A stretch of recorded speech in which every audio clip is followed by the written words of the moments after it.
Yo, what's good, guys? Welcome back to another video. Today, we're going to talk about the UFC White House card, which might be one of the best and biggest cards we've ever had in the UFC. Essentially, we don't have prelims, but does that really matter? I mean, who wants to watch, prelim flyweights go at it? I mean, I do. But, other than that, this is a pretty stacked card. I mean, you have Ilia Topuria fighting, you have Pereira fighting, and their matchups are pretty good. We'll get to that later. But overall, the fight card is a solid. It's a very, very solid. I will say 7 out of 10, 8 out of 10. If this were pay-per-view, it'll be a little bit different. However, since it's on, subscription service, this is a very, very good deal if you want something to do on Sunday. So, essentially, we have 7 fights, and I'm going to roughly analyze all of them, and then say my predictions. So, for the first fight of the evening, we have Diego Lopez versus Steve Garcia. Then Diego Lopez, being, fake Mexican, he's Brazilian, but really he's Mexican, really. And then we have Steve Garcia beating Onama in the last fight. For this one, I got Diego Lopez. I really can't analyze Steve Garcia that much. I haven't watched too much tape on him. However, from his last few fights and from some highlights, he can make an upset win with his, blocky-based power and his technique. However, I do got Diego Lopez winning simply because he has more experience fighting, Volk 2 times, fighting Ortega, fighting even Movsar, giving him, a run for his money in his debut. So that's my prediction. I think Diego Lopez will win. I'll say by decision. I don't think he knocks him out. I don't think he submits him. I think Steve's tough, but I don't think, Lopez will, finish him. And then we have, this is an interesting matchup. Not really. Bo Nickel versus Kyle Dokes. I think we know which one the UFC really wants to win. I mean, you have Bo Nickel, who's been on what he had such an undeserved spot in the UFC 300 in the main card. I mean, you had Yiri Rakic. You also had some other dudes in the prelims, and then you put Bo Nickel on the main card. I mean, it's just favoritism. Obviously, I think Bo Nickel's gonna win easily against Dokes. I mean, I think with Nickel's striking, and then his elite wrestling. He's a very, very good wrestler, very, very great wrestler. I think he does win. I don't think it's by striking. I think he does take him down, and again, I don't think he finishes him within the 15 minutes. I do think that Bo Nickel will go out to the decision. Will try to wrestle. And ultimately, I think his striking game is going to be shown here since it's not like a step up like Rainier de Ritter. However, I do think Bo Nickel wins pretty easily. And then we got Michael Chandler getting fed to the wolves again, to Mauricio Rufy. Oh, this is gonna be tragic. This is gonna be a really, really tragic fight. I mean, you have Michael Chandler, who's been through hell and back, who's been through Poirier, Gagey, Paddy. He knocked out Hooker and Ferguson, but that was millennia ago. I mean, it's lost footage at this point, lost media. Then you have Mauricio Rufy, only losing to Benoit Saint-Denis, and then having some pretty good wins. He had that head kick against Bobby Green.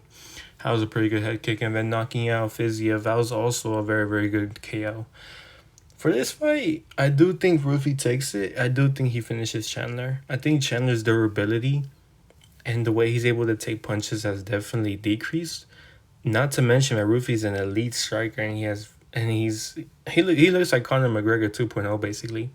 But I think Rufy's striking, I think especially the kicks and his distance management is going to work out to Chandler's favor, who really struggled with distance. Like, Paddy kept him on distance, and then eventually he was able to ground and pound Chandler when he was hurt. So I got Rufy within the 15 minutes. I'll say round 2 KO. I think Chandler, he's always rough. He's rough. He tries to make everything into a fight, and obviously he has a chance. However, I do think Rufy at some point, he just knows him. He's just going to get to know him. And then from there, from round 2, it's just going to be over. So I'll say round 2 KO for Rufy against Chandler. And then we got a big talker. We got Josh Hockett versus Derek Lewis. This is an interesting matchup because we just saw Hockett go arguably the best heavyweight fight in history against Curtis Blades. And even before that, I was doubting Hockett, not gonna lie. I was doubting him. I mean, he talks so much, and it's like, dude, at some point, you just have to, like, calm down, man. What are you doing?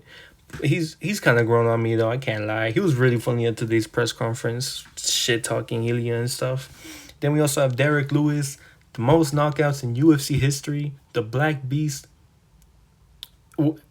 This fight is insane. I mean, you have Hoke being a massive favorite because of the fight against Blades, but Lewis in the first round, as long as he's standing, he always has a chance to knock you out. I mean, yeah, he's lost against really every step up. Like recently, he's lost against Gon. He's lost against Walter Costa. He's lost who else? He lost? I mean, but overall though, and he kind of quits in those fights too. Like when it gets hard, he kind of quits. But at the same time, like when he's standing, he's able to knock out any man on the planet.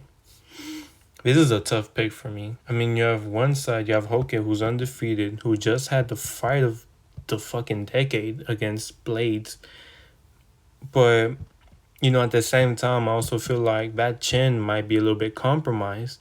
Because even though Hoke had a fight of the fucking year, that chin might be compromised. I mean, Blades was landing too. You can't get that wrong. Blades was landing too. He was hurting Hoke too to the chin as well. And essentially, I do believe that if Derek Lewis lands just one on the chin, I think it'll be night night for Hoke. However, I do believe that Hoke gets this done. I'll say by round 2 KO. I think Derek Lewis comes out, because he has abs. He has abs after his training camp. So I would say that Hoke is going to come out very careful, very measured, unlike what we've seen before, because he's not stupid. From every interview and from, when he's talked, he's not stupid. He plays the persona very, very well, but he's not dumb either. He knows who he's going up against. He's not going to throw caution to the wind. So I believe Hoke is going to come out very, very measured. He's going to try to keep his distance. He's going to try to move. He's very, very light for a heavyweight. Very, very small as well. So he's going to use that as an advantage against Lewis. And I do believe when Lewis gets tired and gets fed up with chasing Hoke, I think that's when Hoke is going to strike in the second round. I do believe it'll be a 1-2 that gets Lewis. And then from there, I do see Lewis not getting knocked out, but I think just getting tired, falling to the ground, and then I think Hoke wins from ground and pound from there. So I'll say round 2 knockout for Josh Hoke. Even though anything can happen at this point. Anything can happen. In the first round, anything can happen. As long as Lewis is standing and is breathing, he's able to knock out any man on the planet. So I wouldn't count Lewis out at all. However, I think Josh Hoke, if he sticks to a game plan, he'll make this look easy. Just saying. Then we got Sean O'Malley versus Zahabi. Again, I think this is a pretty easy pick. Sean O'Malley, great elite striking, very, very elite striking for the division. Just be Yadong, had those 2 losses against Marab, but really, who doesn't lose to Marab? You have Peter Yan that had to put an absolute masterclass just to make Marab look human. And then, O'Malley bounced back with the win. And then you have Zahabi, who's riding a very, very good win streak right now. Just beat Aldo, and then just beat Vera as well. But I do believe that for the White House specifically, I do believe Zahabi was put here to look like a highlight reel for Sean O'Malley. I mean, when you compare the striking and then the durability, Sean has insane striking. He knocked out Aljo. He went tit for tat with Peter Yan, even though most people could say that's a robbery. But his striking overall is elite. And his wrestling is very underrated too. I mean, everyone gets taken down by Marab. But, his wrestling is kind of underrated, I can't lie. And then Zahabi hasn't really shown anything special. I mean, he says he's going to fight. He says he's going to, do a lot of things. However, I just think Sean O'Malley has the experience as well and has faced better competition than Zahabi. I mean, Sean O'Malley has faced Aljo, Yan, Marab, Yadong. He's faced many, many people who are significantly better at, wrestling, boxing, striking, grappling even, than Zahabi. So he also has that experience as an edge than Zahabi, who really only fought against old and retired legends like Aldo, and then Vera wasn't even good anymore. And we all know what happened to Chito Vera when Sean O'Malley went up against him the second time. Yeah, you can say the first time, but it was kind of a fluke. I can't lie. However, I do think Sean O'Malley puts on an absolute masterclass with striking, distance management, straight rights, the kicks. I think he's gonna put an absolute masterclass on this one. I see this going to a decision. I don't think Sean O'Malley will specifically knock out Zahabi, even though he can. I do believe that Zahabi, through all his grit and might, will make it to a decision. I don't think it's going to be pretty. I see like a 30-26 decision, 30-27. I see Sean O'Malley dominating all 3 rounds of this. I mean, they just put him in here as a lamb to slaughter just so Sean O'Malley can look good for the White House. You know, he has the colors, he's patriotic, he's American overall, so it makes sense. It only makes sense. So I got Sean O'Malley, 30-26 decision, 30-27. And then on to the co-main. This fight gets very, very interesting. The reason this fight is a true 50-50. And I don't know who will win. I mean, you have Alex Pereira going up for his third division title, albeit an interim title. Still a title nonetheless. So he's going up to 3 divisions against Ciro Gan, arguably the greatest striker this heavyweight division has ever seen. Moves like a middleweight welterweight. Fluid striking, great jab, great leg kicks as well. And then you have Alex, who's been knocking out everyone from 185 to 205, has faced against Ankalaev 2 times, Izzy 2 times, Yiri 2 times. He's beat Roundtree, Hill. He's beat nearly all the people that you would say at 185 and 205. He's beat Strickland. He knocked out Strickland. Not many people, you know, Strickland has such good defense, and Alex was able to knock him out at 185. And then Strickland was able to become 2-time champion after that. So it speaks to the levels at the striking and how evolved Alex has really become inside of MMA. But this fight is so difficult to pick. I mean, I've been seeing, you know, I just, after a few hours of tape and just looking at both fights and just analyzing them, I've come to the realization that anything can happen in this fight. But I mean, no, not clearly anything. But when I mean anything, I mean like a bunch of things are possible for both men. On Alex's side, I do see him being able to cut off the cage, using the leg kicks very, very well, and eventually setting Gon up for a trap where he goes for a combo, rocks Gon, stumbles, and then he eventually finishes him. I could see it on the feet or on the ground, but then I could also see Gon just outstriking, using the southpaw leverage, using angles, using that jab, and just maintaining his distance and just tit for tat, you know, to a 49-46, 48-47 decision. I do think the main factor of this fight that will truly set both men apart is how well Alex's power carries up to 265. Because we've seen Gon go against heavy hitters such as Ngannou, such as Tuivasa, such as even Aspinall. Aspinall had a lot more power. And you've seen him go up against a lot of heavyweights as well.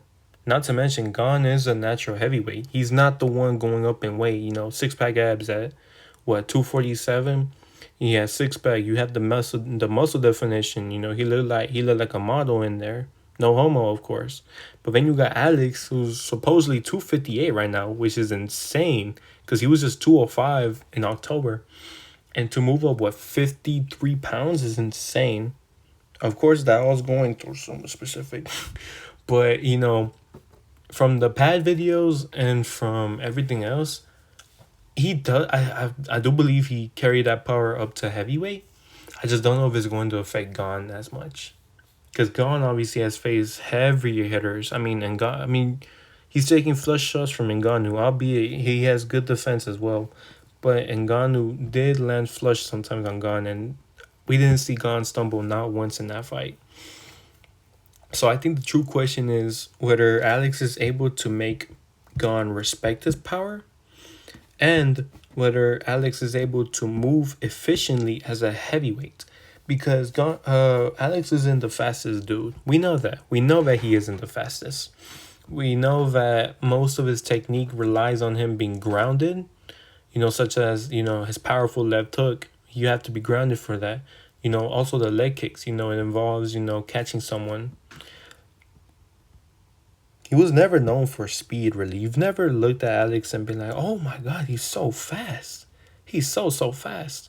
We've always looked at him for the power and his IQ in the striking department, as well as his leg kicks. And that's what makes him special. But arguably, I could say that Gone is the first time in a few fights that Alex is going up against someone like an Izzy. Izzy did give him a lot of trouble in the first fight. Eventually knocked him out in the second fight. But, if Alex didn't knock him out in the fifth, it would have been a 48-47 decision or 49-46 decision for Izzy if he didn't knock him out at the end. Nearly knocked him out in the second round too. So I see, and even though Izzy was a slick mover back at 185, I do believe that Gon has those same exact traits and even more. I mean, he's always bouncing around. Even though it might be a necessary movement to a lot of people, he's always bouncing. He's always feinting. He's using that jab really, really well. When you least expect it, he throws a 1-2, moves out the way. And you're not able to hit him anymore because he's in another angle. And now he's in another direction. Then you have to reset and do that all over again until you catch him once. I feel like the thing that John Jones did really, really well to really take out Gon in under 2 minutes was that he waited patiently for Gon to overcommit with the right hand, overcommit with something, and then he took him down, wrestled, and then submitted him another 2 rounds. I don't see Alex doing that. I mean, he has good grappling, good wrestling. He took down Izzy. But this obviously is not going to be his major weapon for the fight. I do think that if there is a wrestling and grappling exchange, it will be started by Gon. I do believe Gon, because we have to mention that as well. Gon does have a good grappling base. He does have 2 submissions in the UFC, as well as, trying to submit, Ngannou with the heel hook in the 5th round, as well as using submissions against the Volkov fight in the second fight. It could be a robbery, but still. I do believe that Gon will try to wrestle with Alex. And here's my thought process between all this. I feel like Gon will try to start striking with Alex. I think he'll be trying to go tit for tat. And I really do think that unless Alex lands something devastating that really shakes up Gon, I think Gon will just outstrike him. However, Gon can also resort to the wrestling if he has to. I mean, he doesn't have the best wrestling, obviously, but he has enough wrestling in order to really give Alex, some kind of trouble. And it's just really hard picking a winner because both men are huge. No homo. Both men are huge in stature. I do think I gotta lean over the edge with Alex for this one though. And the reason why is because it's a little bit of biasness, but I do think it has something to do with destiny and fate. I mean, Alex, he's barely been in the company for about to be 5 years come November. I think it was just destiny for him to be able to achieve something so great and something so massive like 3-division world champion. I do think that with Alex, I do think that he will adjust to the striking, and I do believe that he will catch something big with Gon. I do believe Gon will, I won't say be overconfident, but I will say that he might underrate Pereira's power, because even though we've seen knockouts come at 205 and 185, I'm willing to bet that Gon might not respect that power as much from the opening bell simply because Pereira was a lower weight, and he was doing it at a lower weight. So we don't know how it will carry up at heavyweight. However, I do think Alex always has that power to be able to make anyone respect him. And I do see him cutting off the cage and eventually trapping Gon to a point where he's not able to move. The leg kicks are going to take effect. And I do think I think he gets a decision, man. I don't.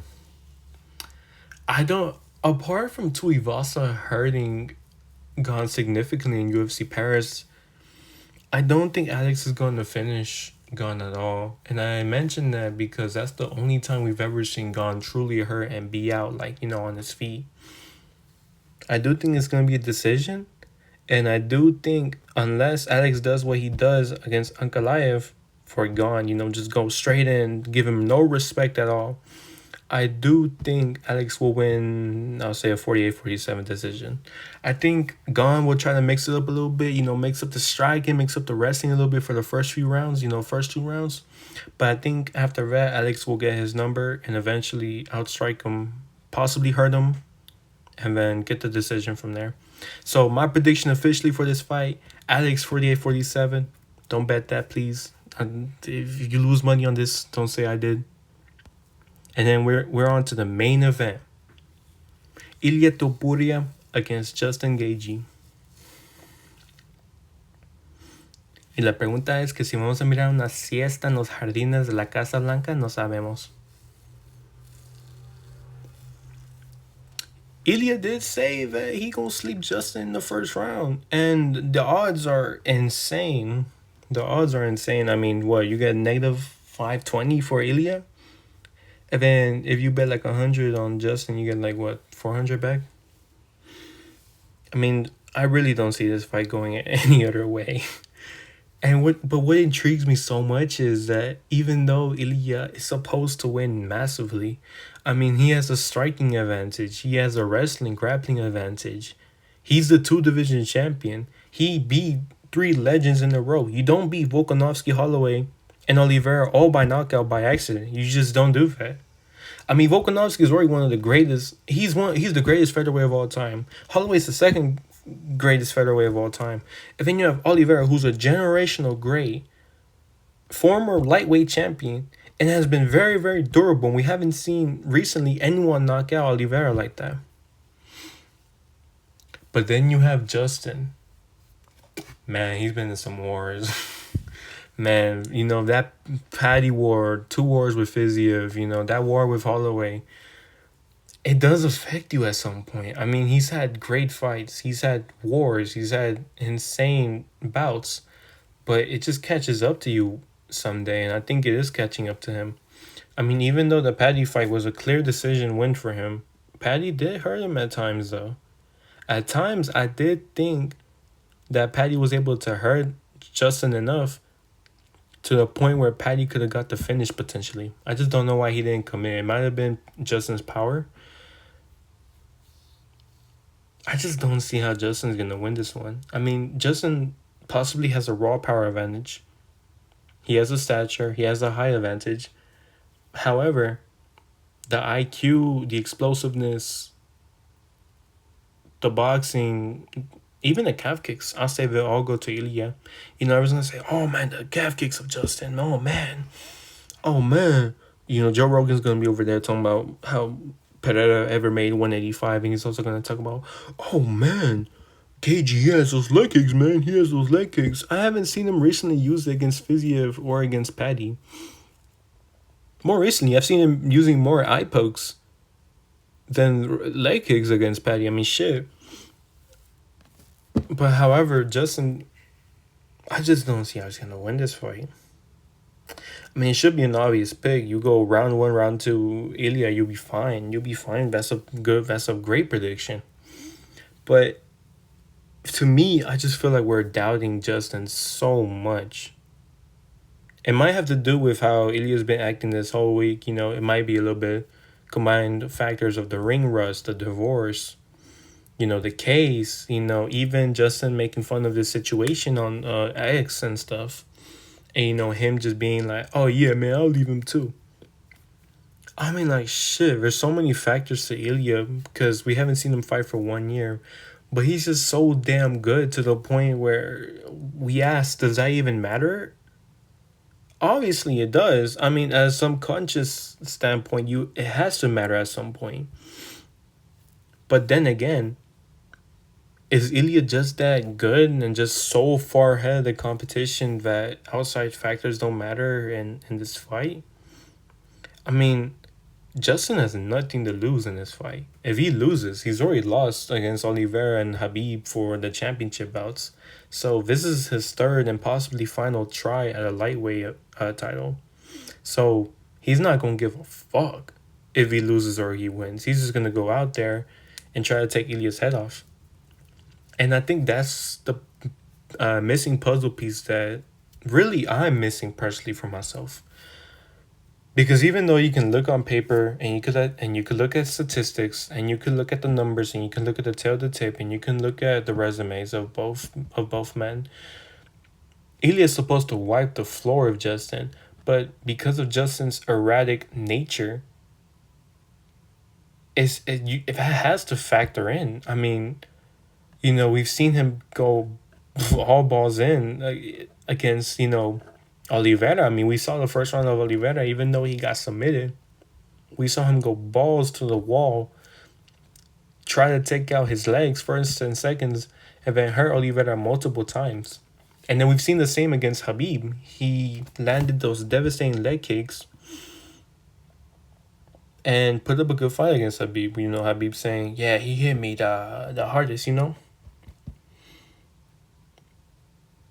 It's just a very, very, it's very, is a dubious proposition to say that Justin has no chance in this fight, because he always has a chance. But I mean, when we compare the resumes, when we compare the numbers, at some point, when they both get in the cage, that's not gonna matter at some point, because obviously your resume can fight for you. But it can, but you're always as good as your last fight. So for this one, I really gotta say that I predict Ilia Topuria to win by round 2 KO. The reason why I see that is I see, both men. I see Ilya coming out trying to be measured, and then I see Justin trying to take his head off completely. Not immediately like from the opening bell, but I'm saying that both men measure their distance, they measure everything, and then when Justin feels the right time is to go in, I do feel like he's gonna start pushing forward just a little bit, not so much like Oliveira did against Ilya, but just pushing enough to where Ilya feels pressured. But there's just so many factors into it. Because Ilya can just counter the leg kicks, he can counter Justin striking. Justin has a very, very high shell of his guard. So those body punches are open, the liver punch, the solar plexus, they're all open. But I do see that the first round, both men are measured. Justin's trying to get the leg kick distance. Ilya's trying to get the calf kick distance. They're both trying to measure each other out. I do believe that the first big, big strike will be thrown by Justin. Now, for this fight, I will say that Justin will get Ilya with a good shot. Whether that hurts him or not is completely up to the fight itself. But for my prediction, I'm saying that it's going to throw Ilya to a stumble. I say that he gets stunned. Not dropped or seriously hurt, but I do say that he'll get stunned and we'll try to measure and fight more cautiously from there. So I do say, And then I think from there, Ilya would try to use his jab and then use the calf kick more and then just try to pressure Justin more. And then I think after round 1, adjustments will be made. And from there, we'll see Ilya just completely shift the game plan and eventually take out Justin from there. Because even though both men are elite in their own right, Ilya just has that upper advantage level where he's just able to change game plans completely. Or, have his brother, start the attack, some crazy shit like that. I do see round 2 KO for Ilya, though. That's my official prediction for this fight. And this has been an analysis from a poor college student for the UFC White House. Obviously, go support the fight. Go buy it legally. Paramount. Go buy it, please. I'm not sponsored, by the way, so hopefully I don't get copyright or anything. But this has been my analysis. So just for a recap, I have Lopez, Nickel, Rufy, Hoke, Sean, Alex, but barely, and then Ilya Baran to knockout. So that is my official predictions for the UFC White House card. Thank you for watching. If you've enjoyed, or if you want to debate with me, or you think I'm stupid, leave that down in the comments. Please leave a like, subscribe, share the video. We have 1 day left before the biggest event of the summer and possibly the year. So hopefully y'all watch that with your family. Have a good time. Watch the World Cup too. I personally got Spain winning the World Cup. You want to debate with me? If you want to debate with me about that, or tell me I'm stupid again, then go put that down in the comments. But this has been my UFC White House predictions. Thank you for watching, and goodbye.